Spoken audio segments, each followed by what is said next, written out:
back in here again, new video. I need y'all to know a few things, right? One, if you choose, right, to remain confused about life, to remain confused about what you have going on in life, to remain confused about people you have in your life, you're pretty much a big ball of a fucktard, of a big ball of confusion, and it's because you chose to be confused. It's easy enough to remain confused, right? But let's think about this, right? If you're gonna choose over and over again to lose self, to not know what you should do, to not write down your plans, to not write down your goals, then you pretty much choose to fail. It's not hard to understand that, like, if you fail to plan your life, somebody will plan your life for you. And I realized this when I was younger, due to the fact that, like, let's say you go to a job. You go to a job, right? Let's say you go to a job, and you're like, yo, I would never want to be here longer than I have to be here. This means that you need to figure out an escape plan.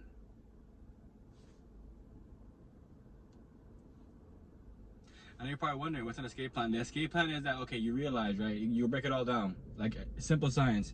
You realize that you're working, right? You're getting paid, let's say you're getting paid $1,200 a week. It's a pretty good job. So you're getting paid $1,200 a week. Now you gotta figure out what to invest in. I'll be telling you about Bitcoin, gold, Bitcoin, silver, land, right? Real estate, all that good stuff, right?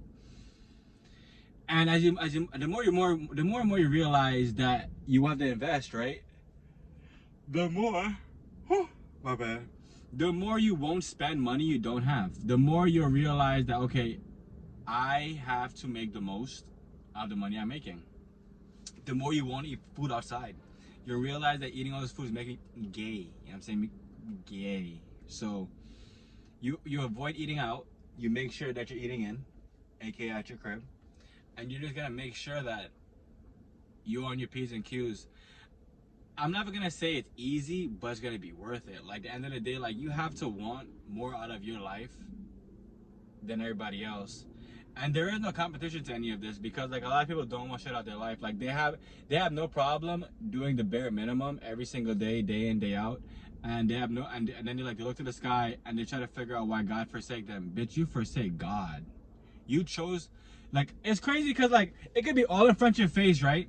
But instead of you choosing the better thing of what to do, all you're doing is you're choosing the bullshit. You're choosing to give more and more into nonsense. You're choosing to allow whatever you want to happen. And, like, it comes down to commitment. And I be telling y'all this because you gotta realize, the faster you understand that your life's been hijacked, the easier it is to get your life from being hijacked. And I want to here to bring to you guys solutions and just give you guys the truth about what it takes. Like, you really have to want something out of life in order for life to actually become what we thought it could never be. And it's not hard. It just takes time. It takes time and commitment. Like, if you dollar cost average, right, into different assets, and you realize that you have to buy this, not have to, you choose to buy this over buying that.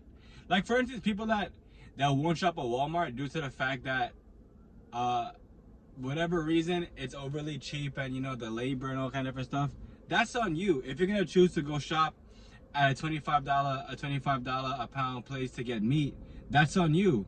I don't understand how you feel as if you're about to get more protein than me when I'm about to be in that bitch eating a whole chicken. You feel me? So that, or I'm gonna get some fish. Just like the little things that you could do to cut out, like, you spending money, is what you should actually do. And a lot of times people, like, they don't want to look a certain way because of you know, the norm of society. Like, for instance, I feel this way about thrift shopping or going to Goodwill. Yo, bro, I'm getting a shirt for $2. You're spending $50 on a shirt. We're not the same. I don't fucking, bro, this shirt got a thrift shop.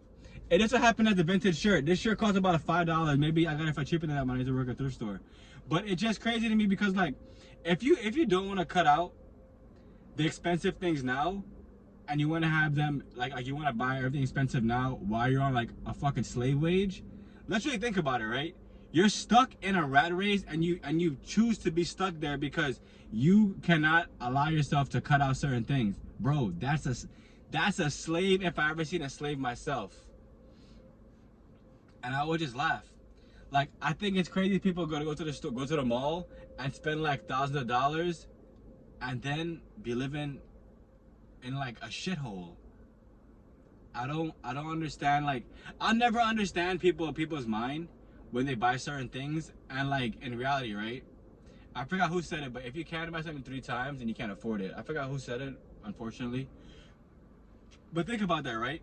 So in reality, if you're in a dollar store, right, and you buy candy, and you go buy, and like, you know, you think about it, candy 125 or whatever, right?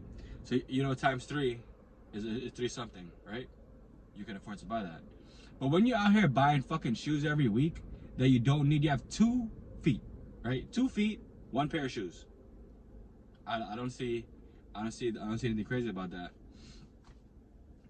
It's just like, you have to get out the mindset of keeping up with everybody else. Like, this ain't keeping up with the Kardashian. Like, this is real life, bitch. Like, I really just be amazed. I also be more amazed at like people that eat out for like breakfast, lunch, and dinner. Yo, bro, you just spent $100. As long as you know. I'm not trying to get into the car. That shit's so ugly and odd. I love y'all. Remember, what you water will grow, what you cast will last, and only you can be the change you want to be in the world. Because like I said, it begins and ends with you. That's how life goes.